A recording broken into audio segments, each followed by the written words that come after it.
I remember a little over 10 years ago, I found out for the first time that I had lupus, amongst several other minor autoimmune disorders. And I remember when I first was diagnosed and was getting over my first major flare, I started attending seminars and reading books and joining groups and chats with people who also had lupus or fibromyalgia or other autoimmune diseases that were similar. And I learned a lot, but mostly I learned a lot about how to keep my lupus from flaring through trial and error over the years. And in the last couple of years, I don't speak on it very much. I don't speak on it because when I talk about it, it defines me in a way or establishes me and connecting me to an autoimmune disease. And I don't like doing that. So I talk about it so little now that there's days where I'm so tired and so run down that it takes me a while to remember, oh yeah, I have lupus. And a side note, I found over the course of 10 to 15 years of being into this, many of the people that I have met that have autoimmune disorders are also highly empathic. They are very sensitive to energies and emotions of the people and environments around them.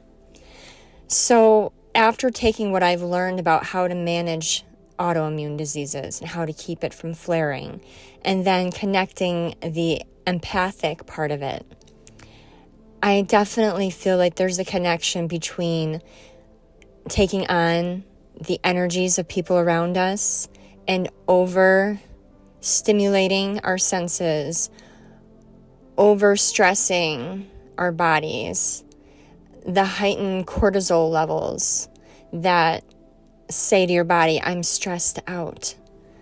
And I found, for me, one of the greatest ways to attack a flare before it happens and to nip it in the butt is by resting and finding a way to de-stress.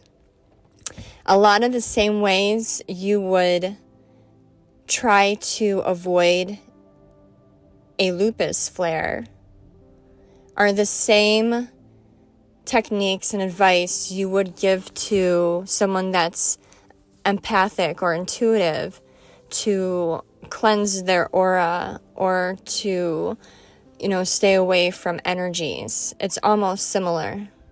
It's amazing how similar the two are. So I do feel in my heart that there's got to be a connection, at least for me. But today is one of those days where I felt very tired and very drained. And then I thought at first, being intuitive, what are the energies going on in my environment? And the energies haven't shifted in my personal environment much, but the energies in the world around me have. And the news that comes through our social media platforms have. And I don't even have cable anymore. I don't subscribe to news. I don't try to watch it all the time. But when there's something serious happening in my own country or in my own neighborhood or in my community or even anywhere really, when there's something really, really serious that is happening, I do like to check in a little bit just so I'm not oblivious and I'm not unaware, because it also gives me something to to think about and to pray on and to help in the best way that I can, which is praying and manifesting. So that's been coming through a lot of my social media platforms this past week, is a lot of devastating news and sadness. So that may have had a part to do in the stresses that I'm feeling personally, because I've been doing a lot of praying. But then it dawned on me again, the lupus, and it was actually my daughter who said to me that I need to listen to my body and rest if I need to rest, which is what I always say in a lot of my videos, and it's the cards that I pull a lot of times for my reads, is rest. You need to rest. You need to take a time out, which I should have been taking a time out this week. I had every intention to take a time out. It's like I was being told prior to this week that I would need to rest, and I just decided to do it my way, and I'm feeling it today.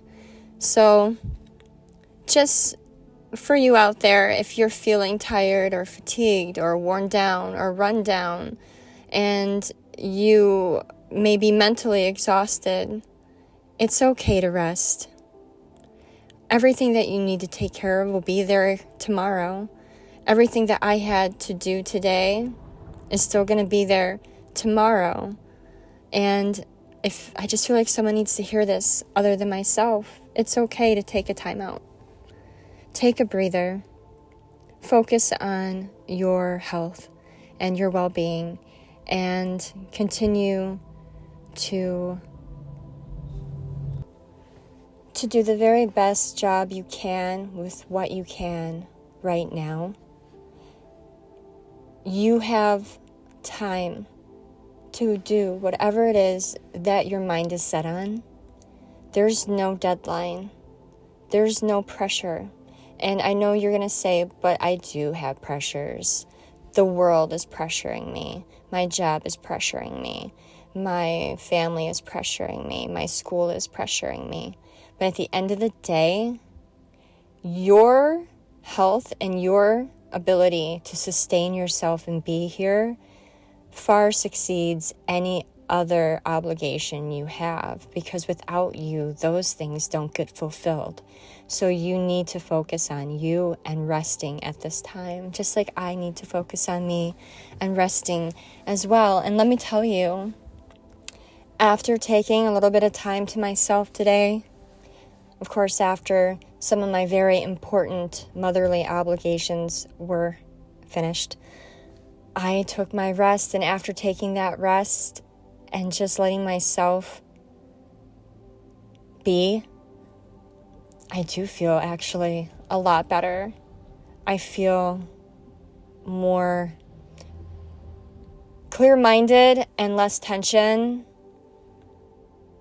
Normal. I don't feel jittery or uptight or nervous or anxious or the influx of emotions coming in. So for me, it helped. And perhaps there's other ways that you get out your anxiety and the abundance of crazy emotions. But for me, rest worked. So that's kind of what I'm going through today. And I'm going to continue to keep focusing on that for the rest of the week. Do have a lot of goals this month, so I want to crush them, but I don't want them to crush me. So anyways, have a wonderful Tuesday, and I will catch you on the next one. Bye.